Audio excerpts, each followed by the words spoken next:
کسی کے سامنے رکھنے کی بات بھی نہیں. اس عنوان پر ہماری کتنی محنت ہے اور کتنی قربانیاں ہیں، یہ ڈکی چھپی نہیں ہیں. اللہ کی قسم اگر میں اس کا اظہار کرنے لگ جاؤں تو شاید آپ اپنے جذبات پر قابو نہ رکھ سکے. میرے قرب و جوار والے نوجوانوں کے لاشیں کس طرح گرے، 4 بچوں کے لاشیں ایک دن میں ہم نے کیسے پڑھے، مشکل وقت میں ہم کس پریشانیوں کا شکار ہوئے، ہتھکڑیاں اور بیڑیاں ہمیں کیسے پہنائی گئی.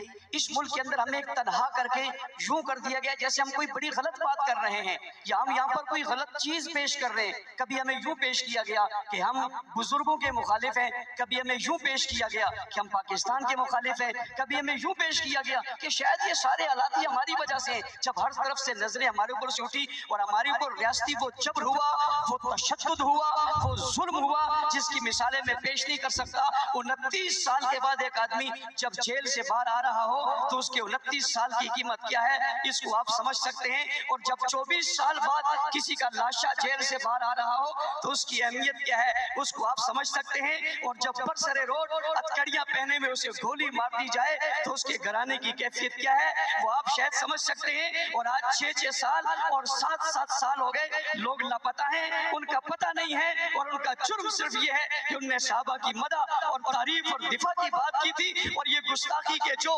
کلپ آپ کو سنائے گئے ہیں، اللہ کی قسم یہ بہت کم ہیں، بہت کمزور ہیں، بڑی کم باتیں اتنے شدید تھے. میں نے انہیں منع کیا یہ سب مت دکھاؤ، یہ تو میں برداشت نہیں کر سکتا، یہ کوئی برداشت نہیں کر سکے گا.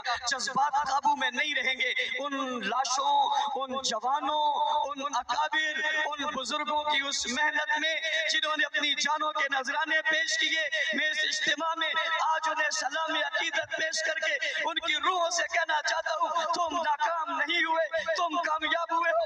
اللہ کی قسم یہ پہلی صف میں بیٹھے اکابر دارالعلوم کراچی، جامعہ بن نوری ٹون، جامعہ فاروقیہ، جامعہ صدیقیہ، جامعہ اصلعلوم، یہ تمام مدارس کے لوگ، یہ اکابر، یہ مشاغر، یہ اساتذہ دانشور اور یہ اسکالر یہاں بیٹھ کر آج یہ کہہ رہے ہیں جو بات آپ نے کہی تھی وہ سچ تھی لیکن یہ کفر چھپا ہوا تھا.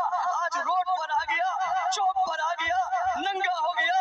اللہ اس نے میرے پیارے معاویہ جسے رسول اللہ نے دعا دے کر کہا تھا اللہم اجعلہ ہادیا مہدیا مہدی بھی، وہ ابو سفیان جسے رسول اللہ نے کہا تھا آج جس کے گھر میں جس نے بنانے لی اس کو امان ہے، وہ ابو بکر صدیق جس نے نبوت کو کندھوں پہ اٹھایا تھا، غار تک پہنچایا تھا، اپنی چولی میں سلایا تھا، دولت اولاد سب کچھ قربان کی تھی، اپنی بیٹی کا رشتہ دیا تھا.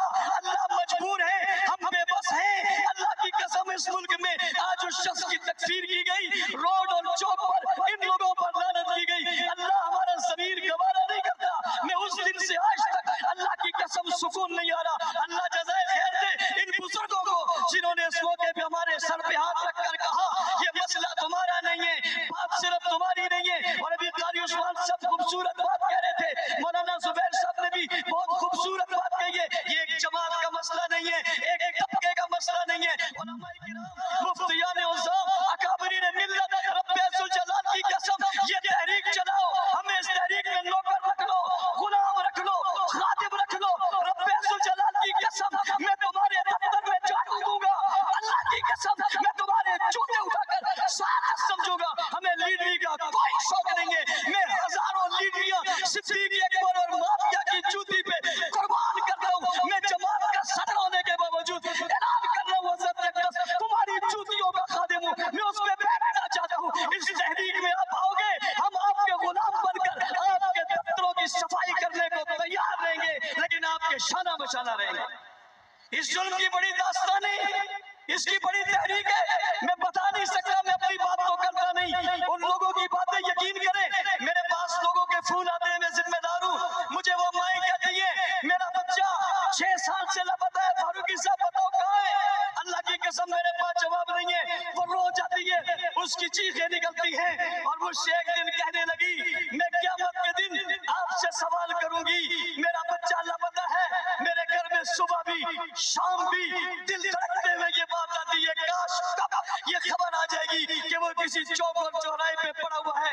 میں آپ سے سوال کروں گی. میں نے کہا اماں جی ہاتھ جوڑ کر کہتا ہوں میں بے بس ہوں. میں نے ہر دروازہ کھٹکھٹوایا، میں نے روڈ پر دھرنے دیے، میں اکیلا تنے تنہا اس کراچی کی سڑکوں پر رولتا رہا. مجھے گولیاں ماری گئی، میں نے برداشت کر لی. میرے اوپر حملہ ہوا